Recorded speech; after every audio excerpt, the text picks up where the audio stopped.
আগামীকাল মঙ্গলবার ময়মনসিংহে আসছেন বাংলাদেশ জামায়াত ইসলামীর আমির ডক্টর শফিকুর রহমান। সকাল 11টায় ময়মনসিংহ সার্কিট হাউস ময়দানে আয়োজিত জনসভায় প্রধান অতিথি হিসেবে ভাষণ দেবেন তিনি। আমিরে জামায়াতের আগমনকে কেন্দ্র করে ইতিমধ্যে ব্যাপক প্রস্তুতি গ্রহণ করেছে জেলা জামায়াত ইসলামী। সার্কিট হাউস ময়দানে চলছে মঞ্চ নির্মাণ ও সার্বিক আয়োজনের কাজ। দলীয় সূত্র জানায়, ডক্টর শফিকুর রহমান প্রথমে ঢাকা থেকে কিশোরগঞ্জ হয়ে ময়মনসিংহে পৌঁছে সরাসরি জনসভায় অংশ নেবেন। আগামীকালের জনসভায় নারী ও পুরুষদের ব্যাপক উপস্থিতি হবে বলে আশা প্রকাশ করেছেন জেলা জামাতের নেতারা। তারা জানান, যারা এখনো জামাতের পক্ষে ভোট দেওয়ার বিষয়ে সিদ্ধান্ত নেননি, আমিনে জামায়াতের বক্তব্য শোনার পর তারা জামাতের পক্ষে ভোটের সিদ্ধান্ত নিতে উদ্বুদ্ধ হবেন। জনসভা থেকে ময়মনসিংহ জেলার 11টি সংসদীয় আসনে জামাত সহ 11 দলীয় জোটের প্রার্থীদের পরিচয় করিয়ে দেওয়ার কথা রয়েছে।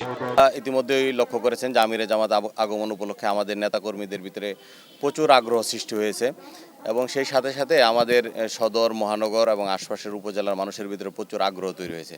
মানবিক নেতা হিসেবে পরিচিত, ওনাকে এক নজর দেখবেন, ওনার মুখ থেকে কথা শুনবেন। আমরা আশা করি ওনার আগমন এবং আমাদের সমস্যাগুলো উল্লেখ করে কথা বলবেন এবং সে আলোকে সামনের যে দিনগুলো আছে নির্বাচনে একটা ব্যাপক প্রভাব পড়বে। আমরা আশাবাদী ওনার বক্তব্যের কারণে মানুষ আরও বেশি আগ্রহ হবে এবং আমরা আশাবাদী ওনার এই বক্তব্যের কারণে আমাদের সাধারণ জনগণ যারা এখনও আমাদেরকে পছন্দ করতেছে না, তারা তার বক্তব্য পছন্দ করবেন এবং সে আলোকে আমরা সামনে নির্বাচনে ভালো একটা ভূমিকা রাখতে পারবো বলে আমরা বিশ্বাস করি। নেতাকর্মীরা আরও উজ্জীবিত হবে, মাঠে ময়দানে তারা আরও বেশি পরিশ্রম করবে বলে আমরা বিশ্বাস করি। সেই জন্য আমাদের এই আমিরে জামাতের আগমনটা আমাদের জন্য খুবই গুরুত্বপূর্ণ এবং